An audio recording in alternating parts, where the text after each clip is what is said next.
Hari ini gue ngobrol dengan Eno Bening, seorang social media strategist. Kita akan ngomong-ngomong soal social media dan hal berkaitan diantaranya. Let's go. Eno, kenapa Bang lu pakai Radit. itu, Eno? Ini Datang ke sini. Ini gue tuh tadinya pas datang podcast orangnya biasa aja ya. Terus kayak berpikir, ngeliat kloset kayak ada baju cosplay gitu. Gue beli tapi kayak kepake cuman setahun 1 atau 2 kali. Terus gue pakai pas cosplay, pas datang ke podcast orang gitu, biar Terus? kepake aja, biar nggak jadi barang berdebu gitu loh. Tapi ini komen rame pasti. Kayak orang ikutin One Piece kan langsung kayak, Oh iya. anjir ini baju yang si orang marin itu ya, Iya, Admiral apa ya? Admiral Kaigun ya. Gue kan semua orang maksa gue Ya, gue lihat waktu itu dipaksa nonton anime. nonton One Piece, baca One Piece. Gue sampai beli tuh yang dari Apaan? Tokped, One Piece Oh, yang satu set? Satu set. Oh, iya. Udah foto tuh gue tuh. Gue baca. Begitu gue baca, gue cerita kan kalau gue emang lagi baca di One Piece. Gue lagi baca nih, gue share di IG story. Isi DM gue spoiler semua. Ini nanti mati, ini akan jadi ini, Iya, nanti iya, akan iya. itu, buah itu Artinya ternyata ini, apa iya, gitu. iya. Gue nggak, anjir, gue kesel banget gue. Nggak dapet lagi. Ya memang wibu-wibu nih belum ngerti etikanya. Mereka tuh merasa kalau lu udah bagian dari, misalnya udah suka One Piece gitu, langsung berasa temen dan langsung pengen kayak dikasih tahu. Tapi jadi nggak seru kan? Gue Emang. lagi mau masuk ke dunianya kan. Betul. Mereka tuh nggak ngerti itu, Bang Radit. Iya, Mereka iya, tuh iya. ngerasa kalau temenan tuh langsung kayak berasa, gue tahu nih informasi yang lu belum ketahui dan mungkin lu akan excited. Dan mereka berpikir kita bakal excited, padahal apalagi orang kaya lu gitu pasti akan merasa, woi, you ruin the story, man. Iya, udah nih. Akhirnya kan gue sempat nggak berasa karena pas yang di Marineford yang si itu mati Iya, itu kan gue udah tahu duluan kan. Oh iya, Ya jadi kan, lu jadi kurang ngerasa, aduh itu best One Piece moment tuh di situ, Bang. Itu bukan arc terbaik lah ya, tapi adegan perang besar pertama kali Iya. di One Piece dan sangat luar biasa diceritakan dan digambarkan di animenya pun juga lumayan banget sih. Iya, karena dia terpisah dari teman-temannya. Iya, terpisah. Itu pertama kalinya Luffy istilahnya ini apa sendiri, Sendiri. nggak bareng nakamanya. Dan kekalahan itu karena dia tidak bersama Nakamanya. sahabatnya. Iya. Anjir. Tapi gue nggak dapet itu. Nggak dapet feeling lu kan? Begitu ini, anjir. Wah, gue udah ceritain ini mati kan. Udah nih. Akhirnya gue dapet dorongan untuk nonton lagi. Jadi oke, komik gue singkirin dulu. Gue nonton di Netflix ya. Sempat ada di Netflix dan sekarang udah nggak ada ya. Wah, udah pindah-pindah tuh Ya kan, tempatnya. dulu sempat ada. Speednya 1,5 kali. Iya, tahu paham. Tuh gue dimarahin juga tuh. Gak mau temenan sama orang yang nonton anime 1,5. Yang nge-skip intro. Nge-skip. Oh juga gitu ada. Nggak, ada orang, lu nggak respect, lu nggak nge-skip intro, lu harus dengerin lagunya, liriknya ini berarti ini gitu. Berarti nonton 1,5 kali juga salah banget. Kata orang-orang salah gitu. Mereka nggak tahu gitu kalau banyak orang yang punya kegiatan lain selain nonton anime gitu loh. Emang wibu-wibu ini bener-bener emang. Gue ada cerita nih. Jadi Oke. Jadi kan gue lagi main Gundam tuh. Gundam yang Generation Cross Race gitu kan. Gue pengen tahu cerita-cerita Gundam. Nah di Gundam Info, YouTube Gundam Info, itu banyak itu Pak, banyak seri-seri digratisin, series Gundam Iya, digratisin, ditonton. ditaruh kan di Gundam Info. Nontonlah gue karena waktu sangat terbatas, ya kan. Gue nontonnya bukan 1,5 kali Pak, 2 kali. Oke. Gitu kan. Yang penting story-nya lu dapat Yang kan. penting story dapat gitu kan. Udah segala macam. Suatu hari gue pengen belajar gitar kan. Maksudnya lagi pengen main gitar, ada gitar klasik di kantor apa di rumah waktu itu gue pegang. Pengen lihat orang main deh. Gue ngeliat orang jago banget Pak, sampai gue subscribe Pak. Ternyata.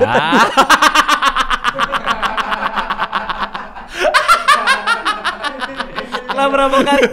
Kok ini kayak nggak wajar ya? Dia kayak orang main Dragon Force gitu kan. Kayak ini orang nggak wajar deh main gitarnya deh. Ya masih dua.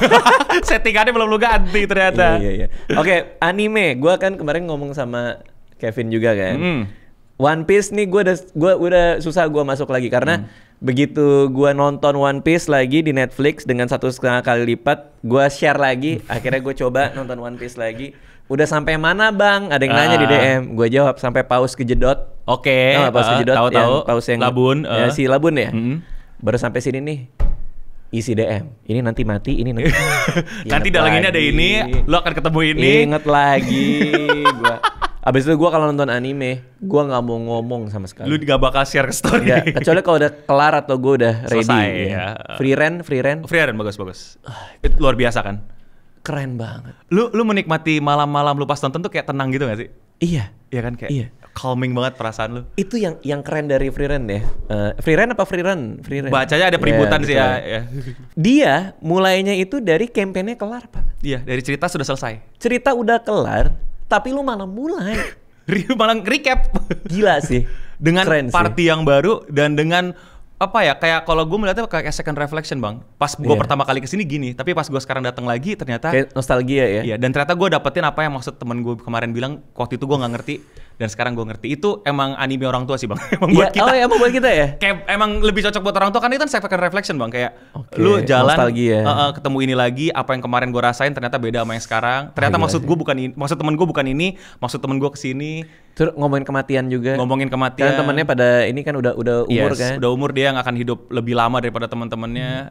Itu anime dengan karakter utama nenek-nenek yang paling gue suka. Karena nenek-nenek kan dia sebenarnya kan. Dia nenek-nenek parah udah ribuan tahun. Iya. Frieren itu akhirnya gue cerita ketika gue udah jauh nonton. Abis itu gue nonton apa lagi ya? Banyak sih. Kaiju number 8. Iya, number 8. Anjir, gue gak mau baca komen nih. Baru 2 episode gue. Aduh bang. Aduh itu. Baru 2 episode gue. Kalau Frieren mungkin spoilernya nggak akan ngaruh ya, karena emang kehidupannya kan emang udah terjadi, udah selesai. Kalau Kaiju sih bakal kayak One Piece sih, ada banyak, bahkan dia vibe-nya kayak Attack on Titan kalau sempet nonton. Banyak potongan-potongan yang lebih fatal kalau lu tahu duluan gitu. Aduh, nggak, gue nggak baca komen. Tapi gue tuh ada di masa ini ya, gue nggak tahu lu ini sama gue nggak ya, semasa sama gue dengan perasaannya nggak ya? Karena gue tuh sekarang lagi pengen baca manga atau nonton anime yang lebih mature. Lebih dewasa. Lebih apa ya, nggak ngomongin zero to hero. Iya, bukan kayak anak bocah 15 tahun yang menjadi penyelamat dunia. Jadi gue baca Homunculus. Wah, gokil lo. Lo baca gak? Tahu. Disturbing banget. Ini kan, yang ini kan. Gila, Pak. Oh, lu udah sampai mana itu? Gua baru sampai, dia udah dapat kekuatannya, udah sempat lihat beberapa orang. Terus si temennya yang itu yang iniin palanya dia, itu lagi nyuruh dia ada suatu misi gitu. Oke. Baru sampai situ. Itu kacau ya, chaos itu. Gimana ya? Ya memang chaos yang gue pribadi nggak nikmatin ya bang ya. Tapi gue nikmatin. Terlalu chaos buat gue, menurut gue gitu. Disturbing banget ya? Iya, belum kuat gue. Tapi mungkin akan ada masanya gue bisa nyiapin diri gue untuk baca itu. Karena gue tahu ini butuh tenaga sih untuk gue untuk baca. Karena sebenarnya awal-awal pas gue kocak aja pas dia kayak kedekatannya dengan mobilnya itu tuh kan agak-agak aneh kan. Iya, yang pas mobilnya hilang juga kan. Itu menurut gue agak-agak lumayan seru. Terus pas udah mulai tiba-tiba dia bisa melihat orang dengan sisi lainnya itu udah mulai fuck up ya? Agak-agak kuat gue, kuat gue. Tapi gue stop dulu. Tapi gue nggak bilang jelek. Gue pengen lebih fresh aja pala gue untuk bacanya. Karena gue tuh orang yang kalau lagi baca sesuatu, gue invested. Gue kayak gimana ya bang ceritanya? Kayak gue lah hadir di situ. Gue bener-bener jadi penonton yang nonton 4D, bukan cuma nonton. Jadi gue ngikutin di belakang dia lu ngapain. Sama banget lagi. Oh, sama lu juga ya? Iya, nah gue takut gue nggak kuat bang. Gue kepikiran karena kalau misalnya udah invested banget, gue bener-bener bisa kepikiran. Anjir kalau gue jadi dia gimana ya? Anjir apakah nanti dia begini gitu? Gue takutnya jadi bahkan bisa sampai pernah susah tidur. Itu terjadi sama gue di Attack on Titan. Oh, awalnya kenapa tuh? Ya, lu udah baca sampai mana bang? Gue diceritain sama ada orang namanya Kevin Tanes, tapi ceritanya ngaco banget. Karena orangnya gitu. Jadi ya itu kan. Tapi gue tau lah macam ininya. Intinya yang gue suka dari Attack on Titan ada sebuah rahasia yang dicicil untuk dikeluarin dan dibongkar. Dan setelah rahasia itu terbongkar, jadinya dunia malah makin kacau balau. Dengan ekspektasi dengan adanya rahasia itu bumi jadi lebih baik malah jadi kacau balau. Jadi ya itu gue ngebacainnya tuh kita ngeliat karakter utama kita yang tadinya bersumpah untuk ngebunuh semua Titan menjadi Titan itu sendiri dan malah pengen ngebunuh semua manusia. Itu semua lah. Itu apa? Itu membuat lo jadi. Gue berpikir dunia kita bisa kayak gitu bang. Jadi lo jadi pesimistik sama outlook dunia ini. Emang udah pesimistik sih gue. Tapi itu malah membuat gue jadi makin yakin bahwa pesimistik gue itu sangat rasional. Karena di sebuah cerita ini pun juga terjadi. Dan lu percaya nggak? Lu pernah mikir gak sih bang kayak dunia ini akan baik-baik saja kalau kita punya common enemy? Betul. Dan di situ dikasih tahu ini Attack on Titan nih, ini common enemy. Dan ternyata bukannya menjadi lebih baik, malah ya tetap kacau balau. Dan akhirnya gue bisa dapat perspektif kayak ini yang jarang bisa karya-karya gue bisa sampai terbuka tuh gara-gara Attack on Titan, bahwa selama ini kita berpikir bahwa kita yang akan jadi MC atau teman-teman MC. Gimana kalau lu jadi NPC di pinggir jalan yang keinjek Titan die selesai. Iya. Kalau lo mikirnya sampai sejauh itu ya? Sampai sejauh itu. Kayak zombie apocalypse dia. Di kita diserang zombie nih. Kita kayak berasa kayak Walking Dead kan. Gue bakal ada shotgun nih, gue bantai-bantai nih. Paling lu salah satu zombinya. Iya sih. Kenapa kita jadi merasa kita spesial akan jadi yang akan ngelawan zombie ya? Jangan kita udah mati duluan pas outbreak. Bener sih. Ya bener juga ya. Emang kita siapa gitu? Kita siapa? Kayak lu kayak punya semacam ya seprivilege apa lu gitu untuk bahwa nanti ketika dunia akan diinjek-injek oleh Titan, lo akan yang jadi salah satu pejuang yang akan membela dunia. Sama kayak kalau mungkin di Naruto ya kita tukang ramen kali kan. Iya. Iya kan? Iya dong. Kita Ichigo ramen ya, kita yang bikin ramen. Kita yang bikin ramen ya. Oke. Yang gue lagi nonton juga apa ya yang baru-baru? Oh, ini Delicious in the Dungeon. Oh, tahu. Ih, itu juga seru banget. Lu suka banget pasti karena itu D&D faktornya banyak banget. Wah, iya. Iya, Pak. Iya, asli, kan? Pak. Itu ngomongin soal D&D tapi yang kocaknya monsternya kan dimakanin. Oh iya. Aduh tuh lucu banget sih. Kok bisa ya mereka nemuin ide seliar itu ya? Nemuin bagaimana ini monster-monster menjadi sebuah delicate gitu, sebuah makanan yang bahkan kita tempting untuk apa iya ya gitu kan? Iya. Kok proses kreatifnya itu bisa kayak sebagai seorang, itu dari manga dong pasti kan? Iya, dari manga dulu. Dari seorang mangaka tuh bisa mikir kayak anjir gue mau bikin yang ini tapi gue twist deh jadi tukang makanin monster yang di dalam dungeon. Itu gimana ya? Maksudnya industri manga Jepang tuh bisa sampai Bang Radit segila itu. Kalau ya? gue mau kasih tahu banyak plot-plot anime yang lu nggak akan sangka itu ada, Bang. Apa contohnya? Ada anime yang menceritakan tentang pulau yang isinya tai. Nah, tai itu hidup normal sampai ada satu anomali tai. Nah, mereka semua mesti ngasih tahu gimana peri tai ini tuh ada tai yang jadi peri gitu yang akan berusaha untuk menyelamatkan kotoran. Ada juga plot anime tentang, lu tahu pala-pala patung Yunani gak sih? Pala-pala patung Yunani? Yang apa dulu tuh di Sing Wave gitu-gitu ada sosoknya gitu loh, yang orang-orang Yunani patung putih. Tapi tangannya nggak ada di sosok-sosok Yunani gitu. Oh, tahu. Kalau patung Yunani kan banyak yang nggak utuh. Ya nggak utuh, cuman segini doang gitu loh. Nah, mereka jadi idol group. Mereka nggak berubah jadi orang. Mereka patung yang jadi idol group. Enggak sih. Dia nggak percaya. Ada, Bang. Masa? Ada manga soal patung Yunani yang tidak utuh menjadi idol group. Ada manga, ada anime tentang kaleng soda bisa berubah jadi cewek dan mereka memperebutkan jenis kaleng soda apa yang terbaik, apakah aluminium, apakah besi ini, dan mereka berantem kayak Kamen Rider gitu, berubah gitu, jadi kaleng soda jadi cewek gitu. Waktu lo sebanyak apa sih? Kalau bisa nemu, gue juga gak nontonin semua. Kok bisa nemu sih? Karena gue penasaran, gue kepo. Karena gue kemarin-kemarin juga awal-awal pikir bahwa anime tuh bakal se-Naruto semua, tapi ternyata ada yang kayak Attack on Titan dan ternyata di Jepang itu banyak banget ternyata yang lebih aneh lagi. Ada one shot yang seru-seru juga ada, Bang. Yang kalau lu baca one shot kayak lu suka deh. One shot tuh berarti manga aja satu one shot atau dibikinin anime juga? Kadang ada yang sampai anime, kadang ada yang satu buku doang. Anjir, nih gue harus baca nih. Apa one shot terbaik? One shot Goodbye Eri sih menurut gue. Wah, itu Goodbye Eri. Kalau menurut gue itu gue bener-bener gue saking gue sukanya gue sampai gak ke Jepang sih. Gue nitip teman gue yang di Jepang untuk beli versi Jepangnya untuk apresiasi dia punya karya. Tapi dari judulnya kayaknya cinta-cintaan cewek gitu. Bukan. Oh, bukan. Masalah tentang keluarga. Oh ya. Oke. Jadi plotnya adalah tentang anak yang pengen mengabadikan momen-momen terakhir hidup ibunya yang kena penyakit kronis. Aduh, sedih banget. Dan di end dia ketemu vampir. Oke. Itu aneh sih. Kayak vampir kayak Dracula gitu. Terus dia ngobrol tentang isi hatinya terhadap keluarganya. Oke. Terus itu agak aneh tapi. Wah, lu mesti baca kalau gua kasih tahu plotnya itu. Jangan. Lu tahu Chainsaw Man? Tahu. Yang bikin orang yang sama Chainsaw Man. Nah, Chainsaw Man itu jujur ya, gua nggak ngerti.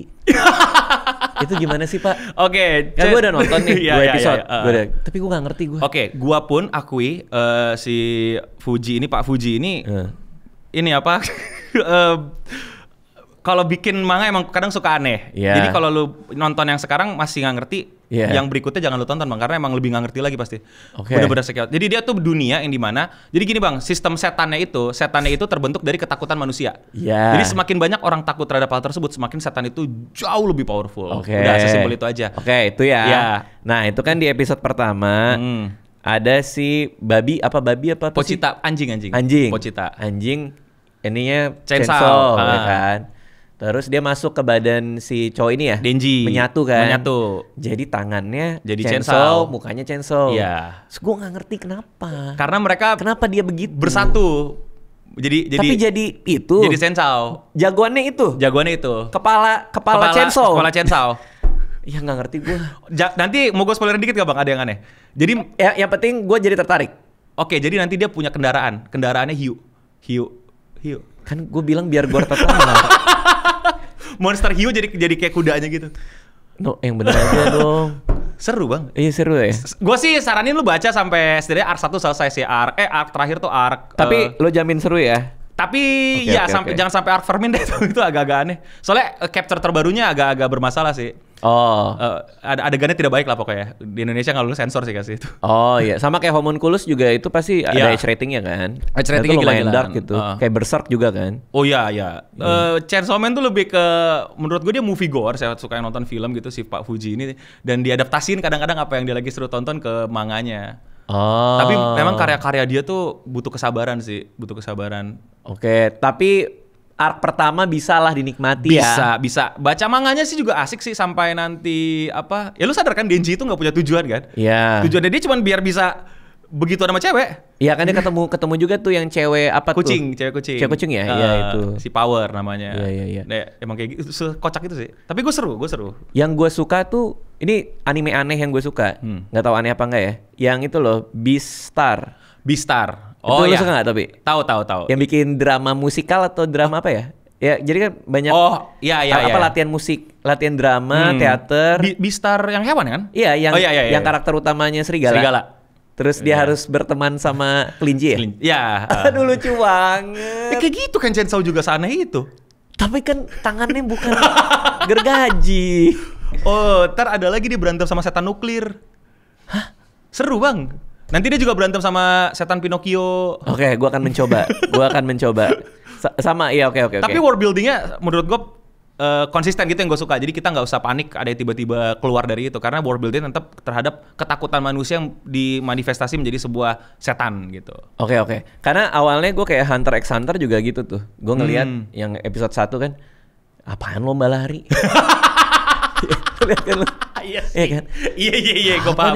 Ngapain dia lomba lari sih? Gue paham. Lomba lari terus ada kecapean terus jatuh. Ya terus apa? Satu episode lomba lari isinya. Oke. Tapi lama-lama anjir seru banget. Iya, seru banget. Lu belum lanjutin ya? Gua baru sampai kayaknya arc yang pertama udah kelar. Gua sampai dia 10 Oh, ini energi apa ya? Baru powernya. memunculkan itu. Jangan lanjutin dulu. Hah? Pengarangnya mut-mutan. Nah itu dia tuh. Gue ada 2 tahun sekali kayak satu chapter keluar. Oke. Jadi ya lu kalau udah invested takutnya kesian lu gitu kayak nunggunya. Tapi itu masih awal nggak? Lu masih dapat nanti ada Green Isle, ada 2 arc yang lu belum selesai. 3 arc. Berarti kalau itu masih jauh dong. Masih jauh, cuman ketika lu udah nyampe situ ya nanti lah agak kesian lu nunggunya. Oke. Sabar dah. Tapi bagus nggak? Hunter x Hunter. In my opinion ya, Hunter x Hunter awalnya bagus, tapi semenjak udah udah misi-misinya dijalankan buat gue agak-agak ngebetein sih. Karena gue suka sistem yang pas. Lu pasti juga sama kan, kayak gimana cara mereka ketemu solusi untuk ujian-ujiannya. Itu buat gue seru banget. Itu kayak keren. Di luar nalar, terus kayak masuk akal gitu, nggak lebay. Terus gimana cara dia ngerebut ini itu masih oke. Ngerebut apa? Ini pin. Pinnya Hisoka itu kan keren banget kan. Seru banget. Kan muter otak juga, kita juga penasaran kan gimana nih cara lu nih pecundang lawan orang paling kuat gitu kan. Nah, kesini udah mulai agak adu otot doang. Oke. Adu jurus lah ya. Balik kayak apa ini shonen lain ya. Ya kayak Naruto awal-awal ninja ujian Chunin juga kan kayak gitu kan. Itu kan. juga keren banget. Chunin gila keren banget itu pas Orochimaru dateng kan. Iya. Pertama kali gimana caranya lu survive lawan top tier musuh di situ padahal lu masih genin yang lagi mau ujian. Iya. Lo orang ketiga yang gue tanya ini, Boruto bagus nggak? Ketawa lagi dia. Aduh gimana bang ya? Gini.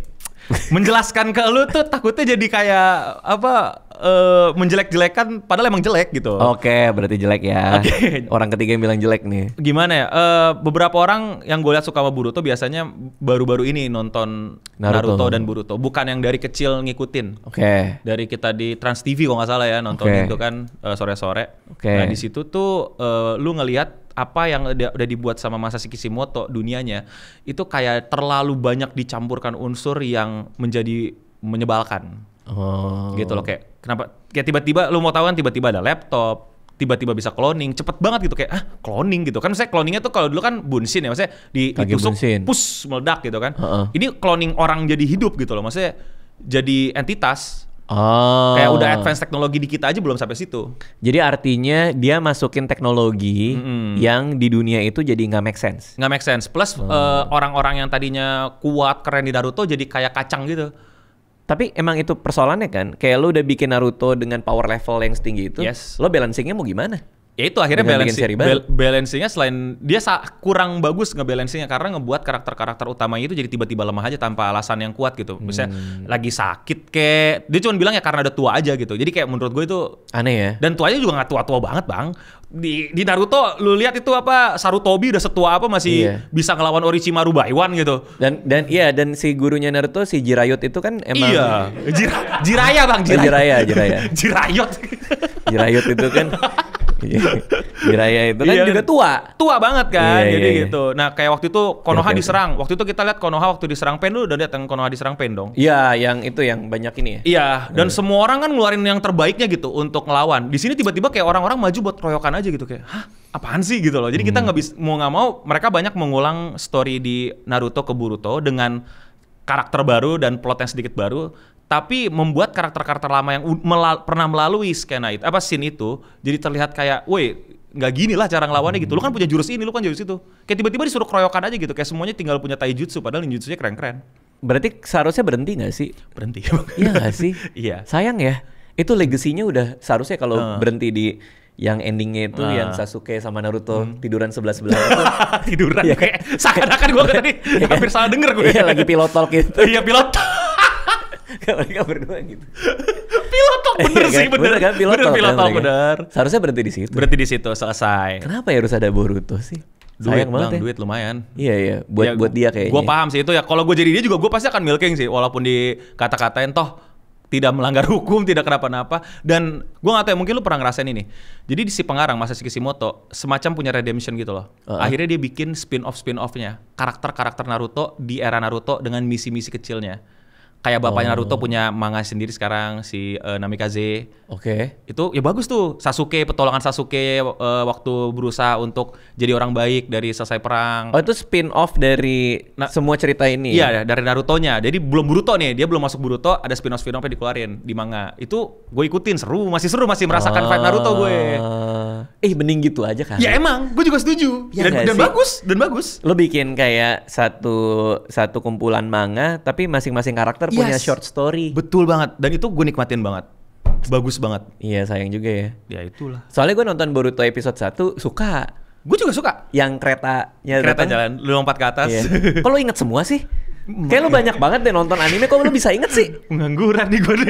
Nggak tahu, kayak keinget aja gitu. Emang lo gitu ya? Lo detail ya ininya ya? Nggak juga sih, nonton kayak mungkin yang pertama gitu ya. Jadi kan mungkin jadi yang karena ini Boruto dan pertama, jadi kayak gue pengen fokus gitu ngeliatin gitu kan. Terus menurut gue dia pengen mengulang apa yang di episode awal Naruto kan, Naruto bandel, tapi ini bedanya Naruto dulu yatim piatu, sekarang Boruto privilege kan gitu. Iya, punya bapak Hokage. Oke, nah gue tuh ngelihat konten lo di IG, itu lo bikin coba tebak apa ya, lo ngomongin lagu apa baju apa terus cosplay terus tebak ini apa gitu kan. Berarti memang pengetahuan lo anime lo itu se-off shocker itu ya, seaneh bukan aneh, seunik itu ya yang sampai lo bisa tahu ya, sampai yang Pulau Tai itu kan segala. Kalau dibandingkan lu, gue yakin pasti gue lah. Pasti. Tapi kalau menurut gue ya, gue pernah ketemu orang yang jauh lebih gila detailnya, hafal nama, hafal tahun, hafal studio, kayak dia bahkan bisa sampai tahu kenapa studio ini bangkrut, segila itu untuk bisa tahu di belakang industri kayak gitu. Jadi bukan cuma fans yang nikmatin karya, tapi what's going on di belakang gitu lebih banyak daripada gue ada. Tadi kan gue lagi suka nonton anime, manga-manga yang lebih mature kan. Uzumaki. Tahu. Itu horor kan. Tapi mature juga kan pasti kan. Mature. Yang ini Pak, yang ada suatu hari di sebuah kota ada lobang. Iya. Tahu nggak lo? Tahu. Fuck, bagus banget. Gambarnya itu sih bang. Lu lihat gambarnya kan? Iya. Kayak dia kepikiran untuk gambar se-disturbing itu. Iya. Suatu hari ada lobang, terus orang-orang pada mencoba masuk gitu kan. Ih anjir itu seru sih. Ekspresi muka penonton NPC di komiknya itu loh. Iya. Ketakutannya itu bisa digambar di manga itu yang gue bisa kayak. Iya. Bahkan tuh kan manga kan apa ya, facial expression kan kadang cuman ya udah gitu doang gitu. Tapi yang pas horor si siapa namanya lupa. Siapa namanya yang bikin? Uzumaki. Junji Ito. Junji Ito, betul. Ya dia bisa kayak ya itu keistimewaannya dia gitu. Bikin kita merinding juga gitu. Bener. Karena gue orangnya nggak takutan. Oh, tapi lo takut kalau Junji Ito? Gambarnya bikin gue merinding. Oke. Kayak bulu kuduk tuh berdiri semua. Tapi memang dari semua horor, Japanese horror tuh paling serem tau. Ju-on. Tahu Ju-on. Yang itu. Anjir. Tapi karena gue lagi banyak nonton Thailand juga lumayan sih. Oh, lebih serem lagi. Karena udah jarang yang Jepang horor gue tontonin. Thailand, in my opinion ya, Thailand udah lumayan oke sih horornya. Keren sih. The Call terakhir. Oh enggak, gue nonton. Enggak, itu thriller juga keren banget, Pak. Oh iya. Lo harus nonton tentang The Call, tentang sebuah kol goreng. Dia enggak, bukan. The Call itu tentang dia tinggal di sebuah rumah, ada telepon. Teleponnya diangkat. Gak tau yang ngangkat tuh orang lain di masa yang lain. Kayak gue pernah liat trailernya. Pernah ya? Kayak pernah liat, cuman gue belum nonton. Nah itu di remake sama Korea. Iya. Jadi ada dua tuh The Call yang Korea sama itu. Tapi gue suka sih sebuah karya yang premisnya bikin gue kayak aneh gitu kan. Apa sih gitu. Sama kayak The Ring tau. Ya, kan? Kok bisa orang nonton video tiba-tiba pada mati kan? Pada mati, ya. The Ring. Oke, gue mau nanya nih. Sewibu apa lo? Aduh. Apa tindakan paling wibu yang pernah lo lakuin dan menurut lo kayaknya ini terlalu deh? Gitu. Apa ya? Ngapain lo? Koleksi kali udah pasti sih. Kalau koleksi ada yang ya orang-orang suka bilang wibu apa enggak, lu lihat dari koleksinya gitu, seberapa money lu kebuang untuk Jepangan paling gede. Kan? Ya ke Jepang sih pasti itu paling gede. Oh paling gede ke Jepang. Ke Jepang lo kapan ke itu tempat-tempat anime yang lo lihat? Boku Rock, Bochi no Roku. Bochi the Rock. Itu datang juga. Iya. Serius. Iya. Itu. Gue jadi pengen kesana. Itu seru bang. Gue disuruh sama kan gue live stream ya. Jadi in real live stream karena koneksinya kenceng gak kayak di sini kan. Gue ke Jepang juga sekali ngetes tuh. Seru juga real live. Dikasih tahu. Jadi gue buta tuh. Kasih tahu di mana tempatnya. Bang area sini kayak gini. Jadi gue mesti nyari tuh yang mirip. Oke. Sampai ketemu dikata sama fansnya, terus tiba-tiba kayak fans gue kelewatan gitu pas ketemu. Oh itu tempatnya? Iya itu tempatnya. Terus kayak, sama ke bawah juga? Iya ke bawah. Ada rekamannya. Orang-orang langsung kayak, wih ketemu kayak akhirnya mereka juga seneng juga ngeliatnya karena gue kan langsung gitu, bukan cuma foto gitu. Mereka ngeliat proses perjalanan gue juga nyariin itu. Dan emang susah dicari bang, bukan yang kayak sesuatu yang dikasih tahu orang-orang atau gimana itu susah dicari. Tapi ketika lo di sana ada yang lain juga lagi foto gitu? Nggak ada, karena gue baru baca peraturannya tuh. Jadi kayak ada intinya itu kan terinspirasi ya, bukan punya si Bochi beneran. Jadi banyak turis yang mulai kesana ngelancong. Jadi kayak ya ini mereka bisnis beneran loh, datang beneran. Nah gue pengen masuk cuman belum buka pada saat itu. Artinya lo bisa nyewa buat latihan band, buat perform atau? Iya tempat perform.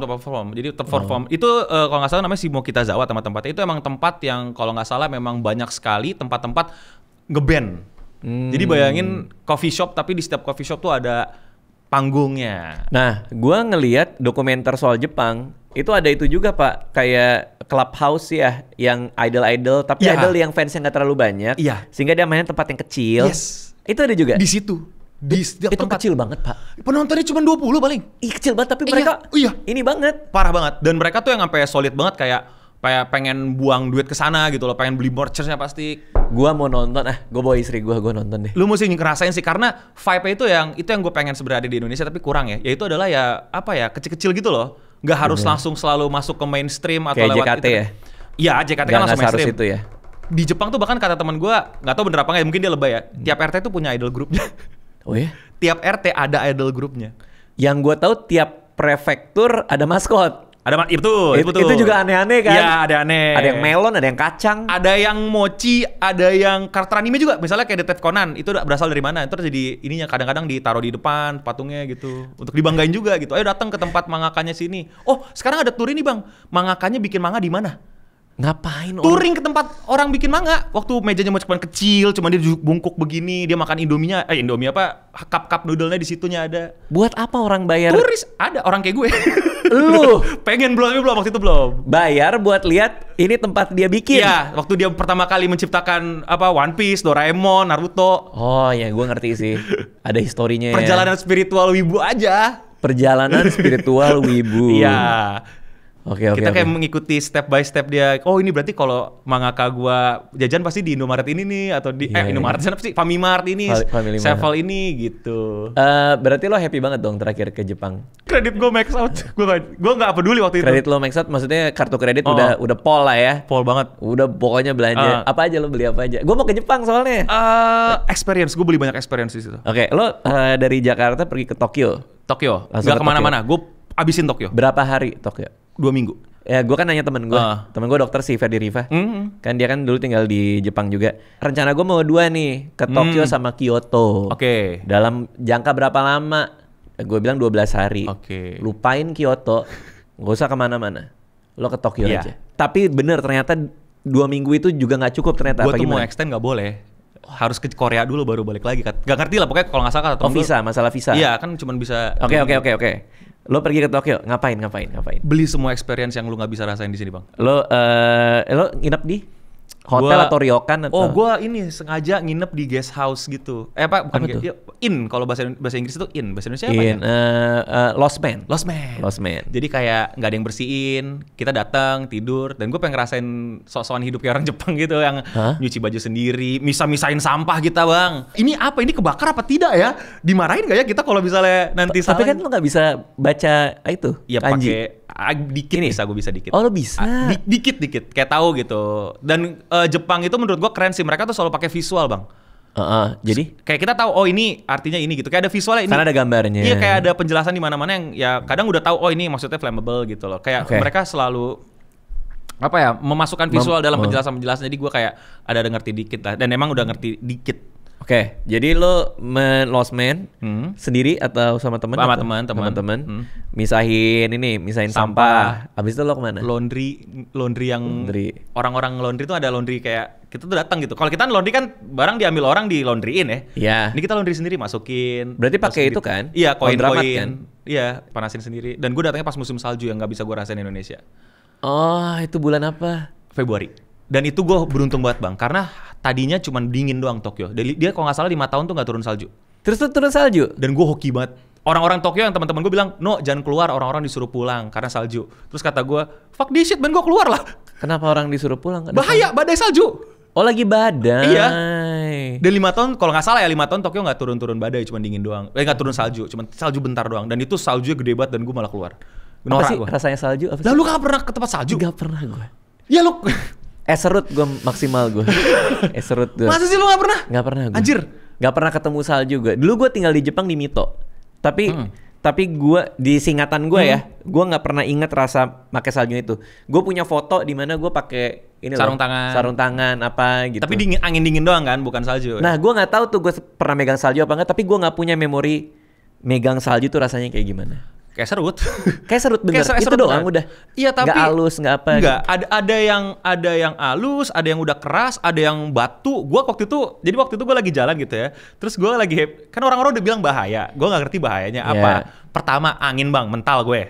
Oh ke bawah. Ke bawah mental. Yeah. Dan yang kedua itu bahaya banget salju gede jatuh. Dan gue kena. Dan gue hoki itu bukan batu yang gede. Jadi orang teriak abune hati-hati. Iya abune dayo gitu. Gue pikir apa gitu kan. Terus gue liat atas, gede kena kepala gue.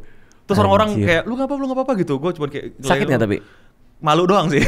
Cuman ya kalau misalnya, ya kalau misalnya kadang-kadang ada benda-benda lain yang ikutan itu yang bahaya gitu. Jadi pas salju itu tuh bahaya banget. Tapi ya karena saya norak kan, kampung nggak pernah ngeliat salju, happy banget keluar jalan kepleset juga. Itu licin banget, jalanan licin banget.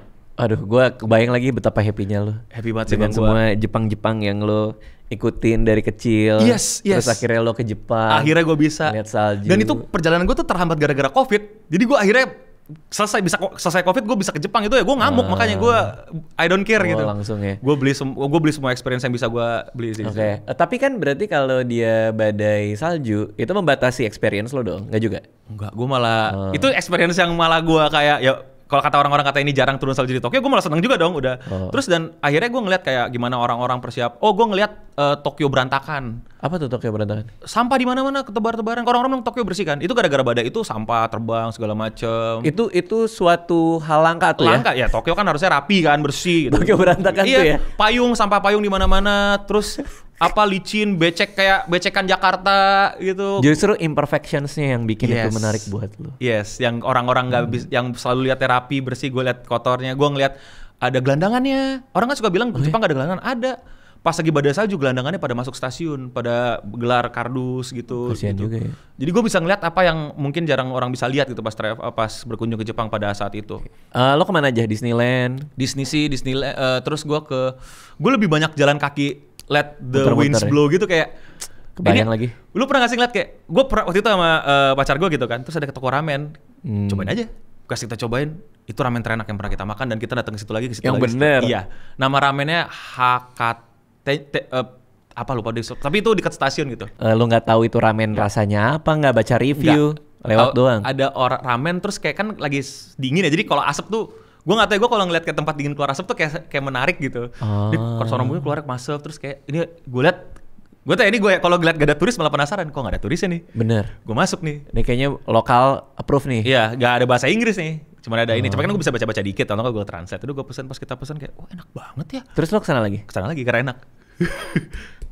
Kayak bener sih. Kayak pengen nikmatin gitu, kayak udahlah kita get lost aja gitu, ngapain? Bener-bener. Tapi ada yang ini ya, by ini juga ada yang di ini itinerary. Yang emang di itinerary. Tapi ya sisanya kadang-kadang gue lebih ke get lost, nyobain yang baru, asal aja jalan. Tadi ada tuh pengen gue cobain tuh, ada namanya tempat ngintip. Tempat ngintip? Iya. Ngintip apaan? Cewek. Jadi mereka bikin tempat ngintip. Buat ngintip? Iya. Ngintip cewek. Apa yang lo lakuin tuh? Nggak jadi, nggak mau. Nggak, maksudnya kalau lo bayar. Oh, kita bayar, kita bisa dapat lobang ngintip gitu. Ngintip cewek? Ngintip cewek. Ceweknya mandi kah? Nggak tahu. Atau... Oh, nggak tahu? Nggak tahu. Gua nggak tahu karena gua nggak nanya lebih lanjut, tapi itu tempat ngintip.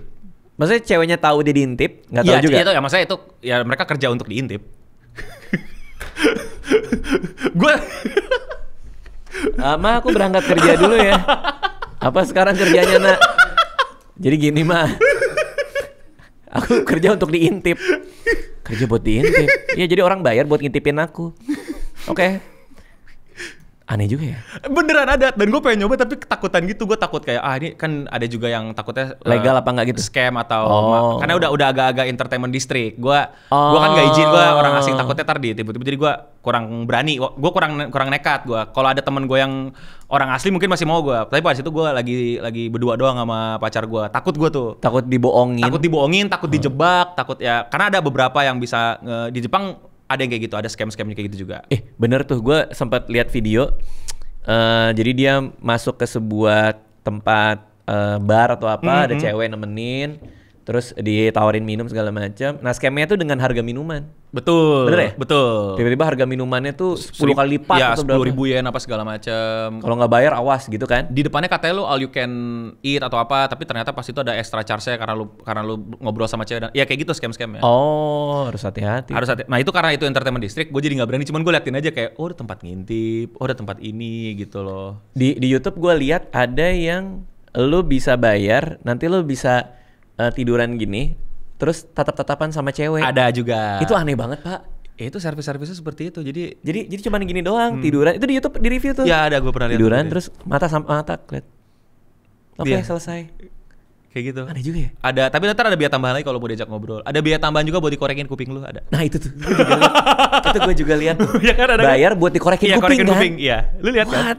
Ya gue gak coba sih kayak gitu ya. Gue lebih yang lain sih. Di paha kan? Di paha. Iya, digini. Lu kan? digini terus dikorekin. Iya.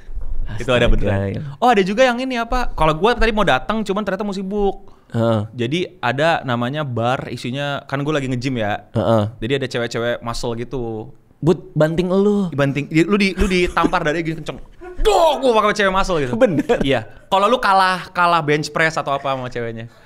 Lu bayar buat ditampar cewek berotot. Iya. What the hell, man? Seru, gue pengen situ tadi itu. Lu mau ditampar cewek berotot? Mau. No. Astaga. Pacar gue berotot sih, jadi udah biasa. Waduh. Gak ditampar beneran. Wah, gila juga. Tapi seru ya ternyata kalau Gue menurut gue Tokyo itu pusat experience yang lu nggak bisa tempatin di tempat lain sih. Tapi dan legal gitu. Gue dengar cerita lo 2 minggu keisi itu 2 minggu. Kan tadi kan lo jalan-jalan, makan ramen 2 minggu keisi itu. Keisi. Tapi itu pun gue masih merasa kurang, Bang. masih ada yang pengen gue cobain lagi dan gue udah tahu oh berarti gue datang mesti cari ini gitu. Ngerasain. Yang ada hubungannya sama anime apa di situ? Lo belanja DVD kah atau? Ya itu menempati tempat-tempat yang terinspirasi dari anime. Oh yang tadi itu. Kabukicho itu kan bukan anime, Kabukicho itu game dari game Yakuza ada tuh. Gue datang gitu ke entertainment districtnya, ada pelangnya gitu, foto di situ. Itu tempat Bocchi the Rock. Kayak gitu-gitu. Jadi itu yang beli-beli barang of course sama ada kayak semacam kadang ada pop up gitu sih, pop up gitu toko. Iya. Dan ada limited merch, ada apa lagi ya? Ya kayak gitu-gitu sih banyak sih. Pokoknya lo boros lah. Boros banget sih. Pokoknya lo boros. Itu gue nggak menyesali. Dan gue akan melakukannya sekali lagi. Berarti tuh baru sekali ke Jepang. Nah ini mau lagi. Itu kapan tuh? Berarti 2022 ya? 2020 tahun ini Februari. Baru kesampaian banget dan benar-benar yang gue mau karena biasanya banyak yang nawarin seminggu yuk ini. Gue pengen banget tuh first experience gue tuh benar-benar semaksimal mungkin pada saat gue ke Jepang. Dan sebenarnya udah gue siapin sebelum COVID dari baru bisa gitu. Cewek lo juga penggemar Jepang? Enggak, gue paksa. Karena gue sempat ngeliat kan di konten lo kan ada cewek lo kan biasanya. Itu lo paksa aja? Gue paksain aja. Apa anime favorit dia? Oh dia suka ini, lupa lagi gue. Ini apa? Mashle dia suka Mashle. Mashle tuh yang sama mana Mob lagi Psycho. Mob Psycho Mob Psycho suka. Gue diledekin temen gue gara-gara gue suka Apothecary Diaries. Oh alah, itu bagus ah. Bagus kan? Tapi katanya buat cewek. Tapi jujur gue juga agak kebosanin sih awal-awal. Terlalu santai. Dan konflik-konflik kan drama Korea gitu kan. Drama Korea ya? Kayak dinasti-dinasti Korea gitu kan. Lu pernah nonton Jang-eum gak sih? Oh konfliknya. Ya kan konfliknya gitu. Konfliknya iya. Jadi gue sih ngikutin dikit-dikit ya. Cuma pada saat itu kan barengan sama Free Ren ya. Jadi gue lebih pilih Free Ren pada saat itu. Ya Free Ren juga keren sih. Nah tadi gue memperkenalkan lo sebagai social media strategis. Kita nggak ngomongin itu sama sekali. Tapi nggak apa-apa, singkat aja deh. Pekerjaan lo ini apa ini? Sosial media strategis ini nih. Jadi, nah mungkin lo juga ngerasain bang. Iya. Di 2010 itu internet tuh belum semasif ini kan. Tapi gue sudah kayak semacam terjun ke internet bukan buat jadi influencer atau content creator pada saat itu. Gue tuh pengen jadi filmmaker bang. Tapi film gue kan jelek-jelek. Lo pernah bikin maksudnya? Pernah bikin. Film pendek. Budget 20.000 gitu. Cuman bayarin orang es teh manis. 20.000. Kalau kita ngomong sekarang nih ya, itu kan ya taruh di TikTok lah, taruh di YouTube lah biar orang nonton. Tapi kan kalau kita ngomong 2010 pada saat itu ya gimana, nggak bisa. Antara gua filmnya bagus banget sehingga gua bisa masuk screening, masuk festival, atau gua bikin screening pribadi yang dimana itu mahal banget.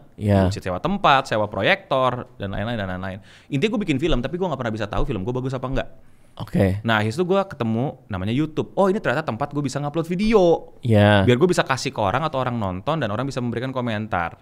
Belum ada AdSense tuh ya? Belum ada AdSense. Dan bahkan YouTube itu juga masih video bayi gigit jari tuh kan. Charlie bite me gitu. Oh iya udah gede dia sekarang. Iya sama kalau Indonesia tuh awal-awalnya Moy Pala Boy. Lip sync, nyanyi. Keong Racun? Ya, sebelum Keong Racun udah ada duluan. Nah Keong Racun tuh ngikutin si Moy Pala Boy. Moy Pala Boy tapi dari Filipina. Tapi di Indonesia tuh mereka rame diomonginnya Moy Pala Boy sama orang Indonesia tuh trennya gitu.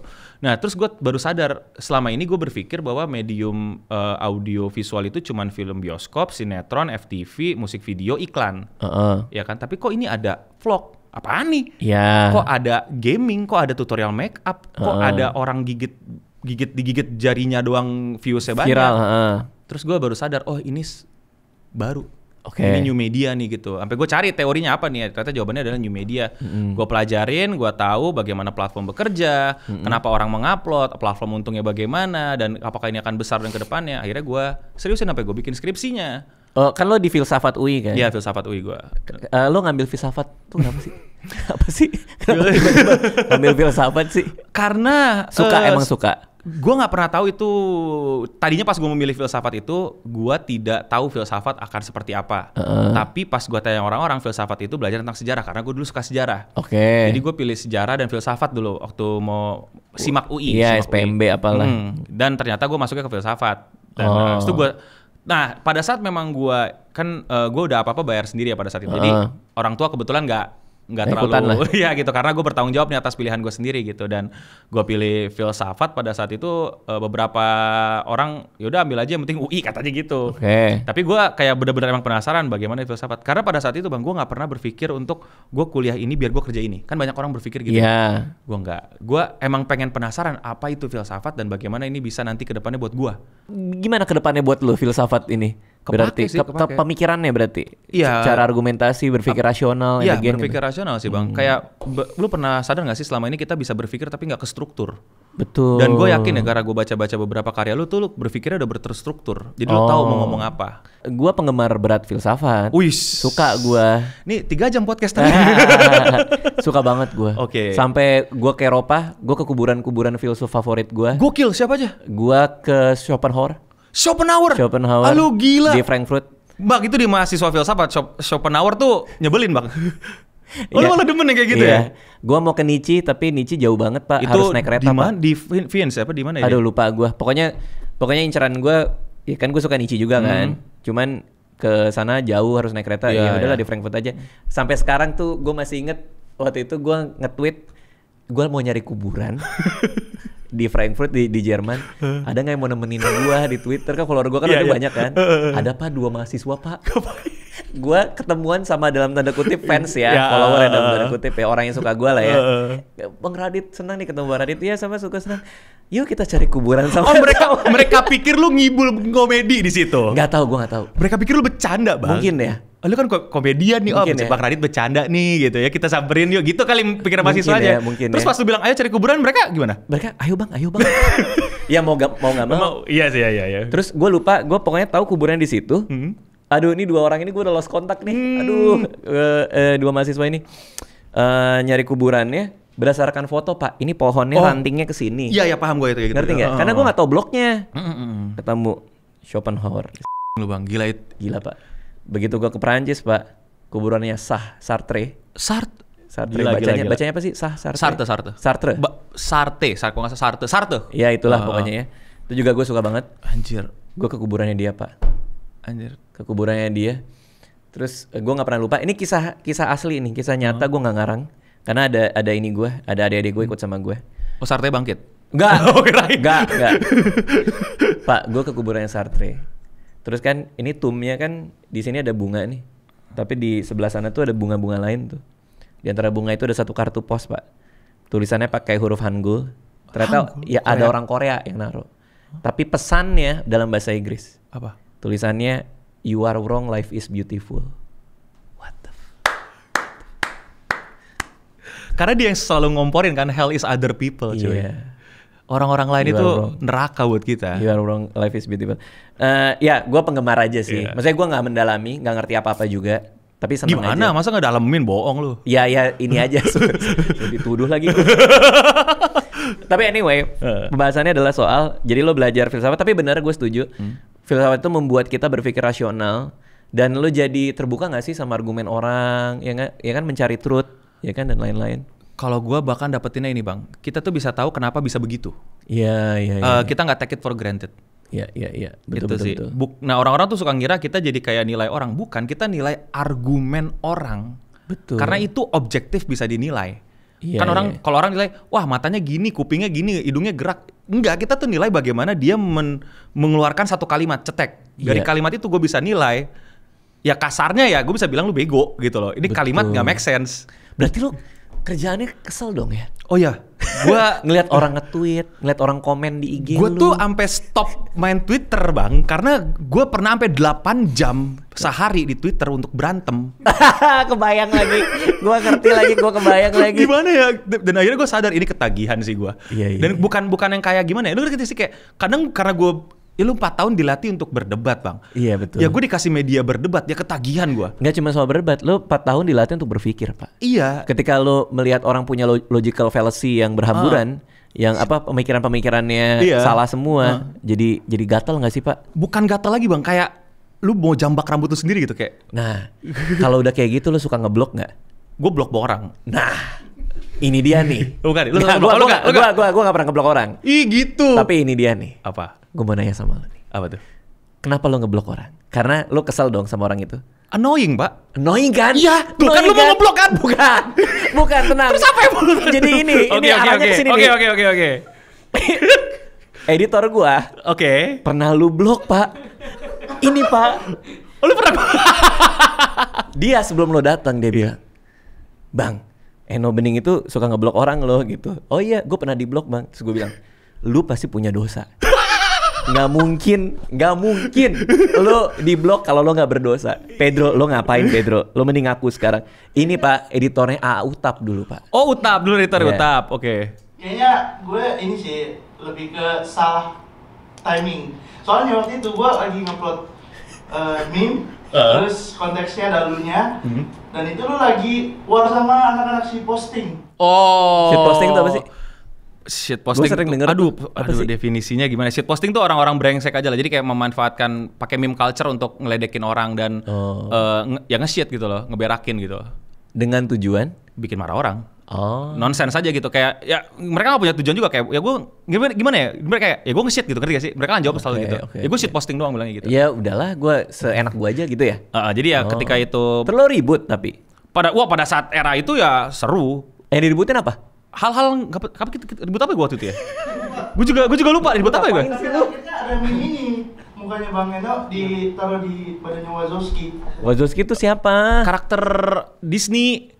Oh, ini Monster Inc. Yang Monster Inc yang Iya. hijau. Itu di lo mention Eno pakai itu. Enggak. Gue lupa konteksnya apa, gue bikin meme.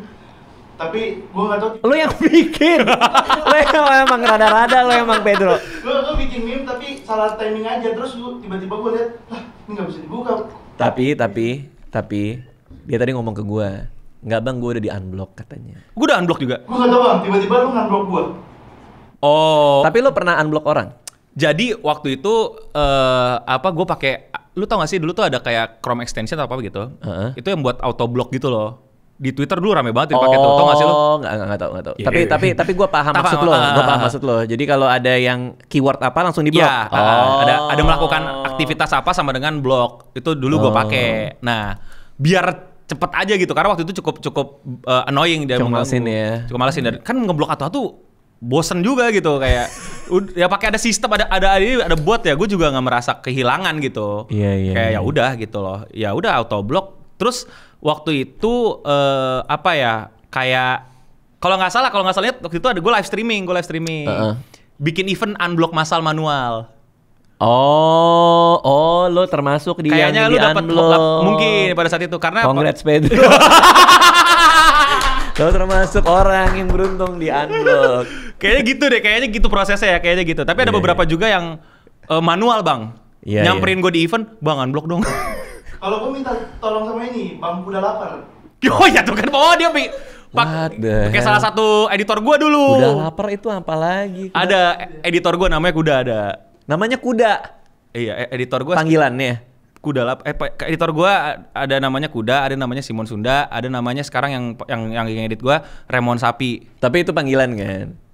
Gue nggak bikin Bang, mereka yang minta dipanggil itu. Dan gue tuh orangnya nge-respect, maksudnya kayak, "Oh lu mau dipanggil begini ya udah gitu." Karena ya udah gitu ya. Terus ya karena mungkin gue punya platform ya, dan gue suka nyebut manggil orang, jadi ya orang-orang juga manggil nempel gitu. Tapi beneran itu mereka yang minta untuk dipanggil itu, bukan gue request. Iya. Nah, Pedro Curut ini dia tuh sempet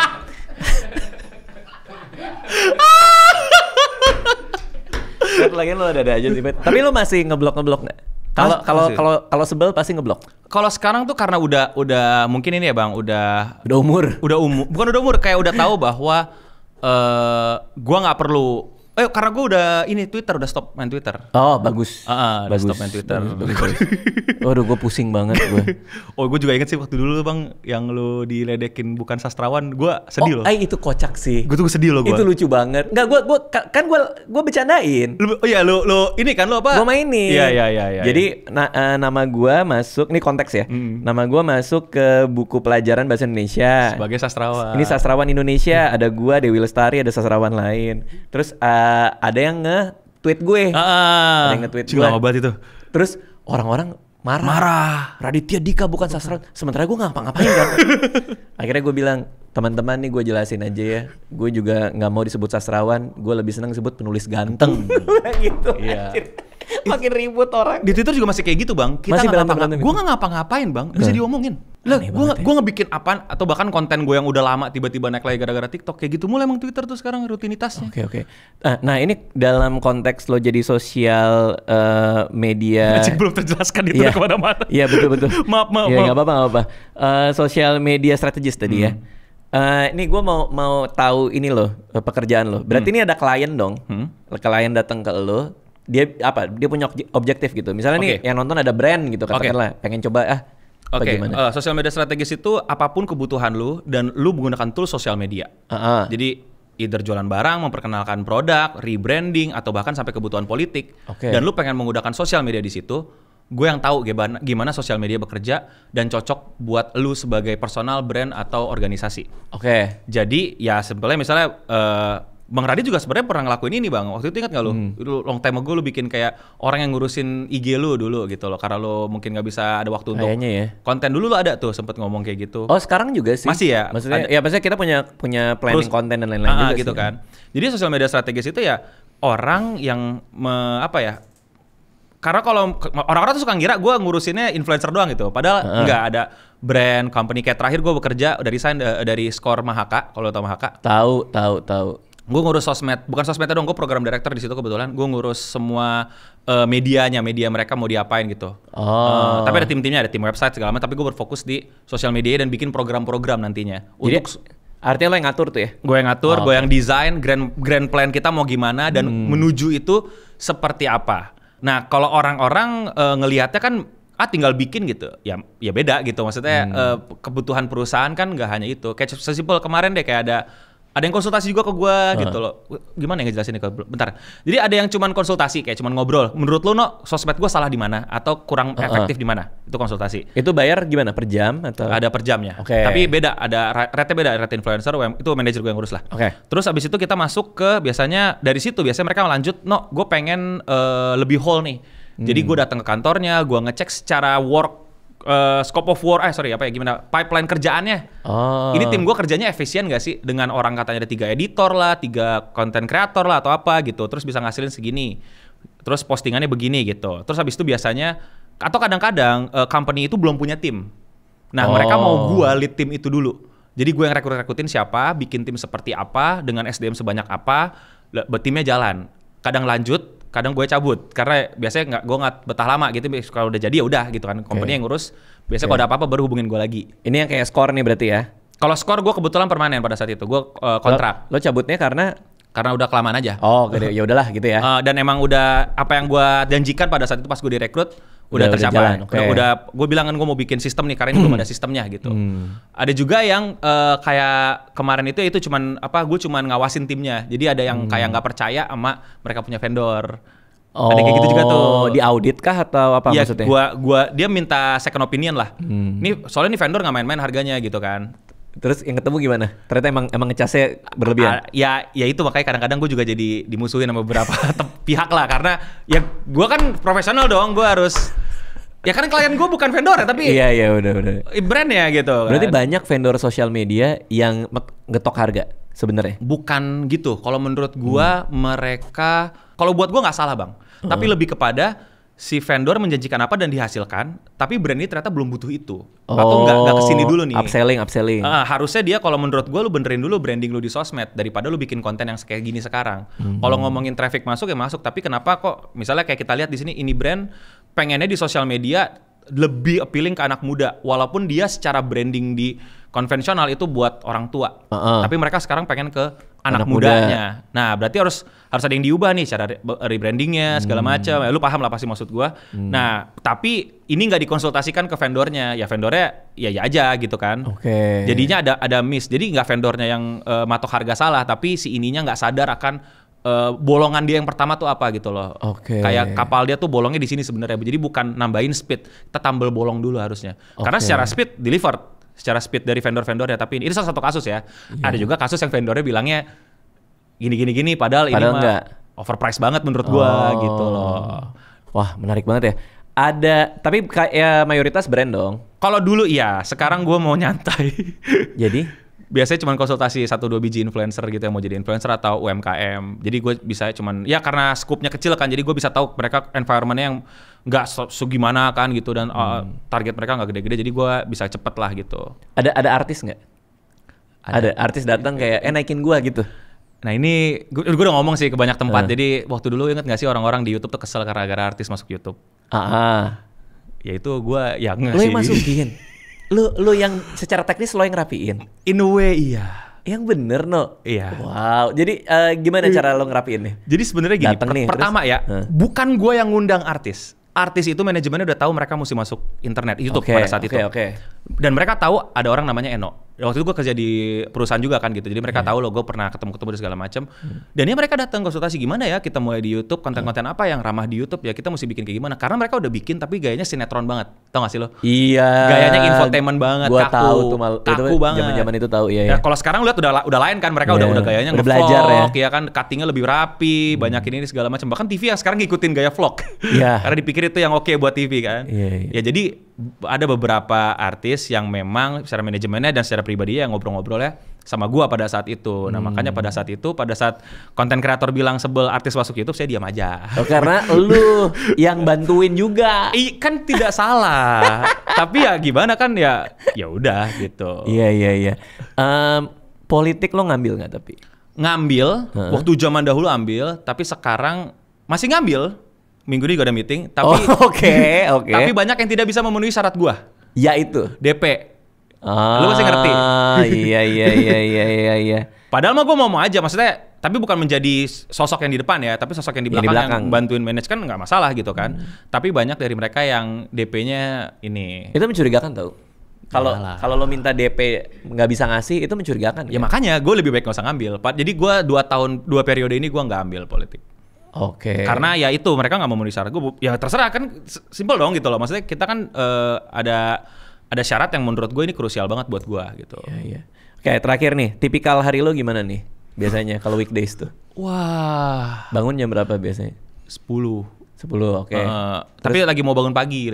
Jadi gue itu jam 10 gue ngecek kerjaan. Oh ya bang, gue kan juga punya telemanajemen agensi kecil-kecilan gitu loh. Ini ya kalau nggak salah. Kumpulan wibu itu. Apa tuh namanya? Clean Sound. Iya benar. Apa sih itu Clean Sound? Clean Sound itu project impian gue lah dulu. Gue tuh dulu kalau lu tahu ada konten kreator namanya Node. Dia itu konten kreator, dia tuh isinya pecundang-pecundang ngumpul main game, bikin main airsoft. Jadi nerd ngumpul gitulah. Itu selera gue itu. Nah, jadi mereka main airsoft gun, main lightsaber, ngadu, bikin turnamen Smash Bros gitu. Nerd banget dah. Gue mikir dulu ya kalau sampai situ ya. tapi kayaknya ya. Nah, gue tuh punya impian dulu pengen ngumpulin orang-orang yang punya passion yang sama. Kita have fun gitu loh. Dan akhirnya gue pakai duit gue untuk bikin Clean Sound itu. Dan sekalian lah kita coba cari peluang. Jadi ada telemanajemennya juga. Nah isinya sekarang wibu-wibu gitu loh. Kita hobinya ya nonton anime, semalam main board game sampai jam 12:30. Semalam banget? Iya baru semalam. Main apa? Katan. Tahu Katan nggak? Nggak tahu. Wah itu seru sih, seru Katan. Tapi lo D&D belum main ya? Gue D&D udah main. Udah seru ya? Sorry bang, gue nggak terlalu suka. Karena kooperatif. Gue nggak suka kalau membantu orang, gue pengen membunuh orang. Oke. Lebih suka yang kompetitif, lebih suka yang ngalahin orang gitu. Kalau gue. Tapi terus studio ini. Ya gue ngecek kerjaan mereka, kan ada sosmed, kita juga sering datang ke event-event wibu gitu, jadi gue ngecek kerjaan-kerjaannya, quality control lah, kayak cuma ngecek aja gitu, aman. Abis itu main game. Main game. Oh ini maksudnya tadi kan jam 10 bangun ngecek kerjaan tuh Clean Studio ini yang dicek? Clean Sound Studio. Clean Sound Studio ini dicek karena ini talent management company. Talent juga, sosmed juga yang kayak tadi perusahaan-perusahaan tadi tuh berapa gue campur di situ juga tuh. Oh jadi satu payung lah. Satu payung namanya Clean Sound. Berarti ada Discord-nya, ada apanya, ada komunitas. Ada Instagram-nya, ada ininya, ada yang talent masing-masingnya juga. Instagram Clean Sound-nya juga jalan gitu. Dan ada yang ngurus sosmed orang juga di situ timnya. Gue bayangin udah pusing pak. Sumpah pak. Iya paham. Lo manage itu semua? Ya udah ada teman-teman juga lah yang maksudnya gue kepala besarnya, tapi ada kepala-kepala kecilnya kan yang per divisi ngurusin. Kayak si ini dia yang head operasionalnya, si Dika. Oh dia ops-nya. Jadi gue tinggal marah-marahin dia lah kalau kenapa-napa. Gue tinggal terima aja dia aja gitu. Itu ngecek kerjaan jam 10, abis itu nonton anime? Belum. Gak nikmat nonton anime pagi-pagi tuh. Oh gitu? Oh ada jamnya. Ada jam. Tanya orang-orang mana nonton anime pagi-pagi, gak enak. Oh gak gitu ya? Gak enak, gak seru. Gimana? Pokoknya gue main game dulu tuh biasanya. Lagi main apa? Gue lagi main War Tales. Word, seru banget. Lu tahu? Tahu. Oh ya, kayak Football Manager tapi ini medieval. Iya, itu lo bikin cerita sendiri kan? Iya. Lo bisa kemana-mana sendiri. Ya, dan gue ngerekrut orang. Jadi itu kita ngurusin, ya itu gue kerja ngurusin orang, jadi main ngurusin orang juga. Iya. Ngatur ratio makan, gaji mereka, kelas mereka, misi mereka apa. Jadi gue seru tuh. Kayak Football Manager. Udah main yang DLC-nya, yang bikin in. Tahu, belum. Takut ketagihan. Bikin tavern. Tahu, tapi gue takut ketagihan. Okay. Takut malah ngurusin itu. Oke. Lalu. Terus abis itu makan nge-gym biasanya.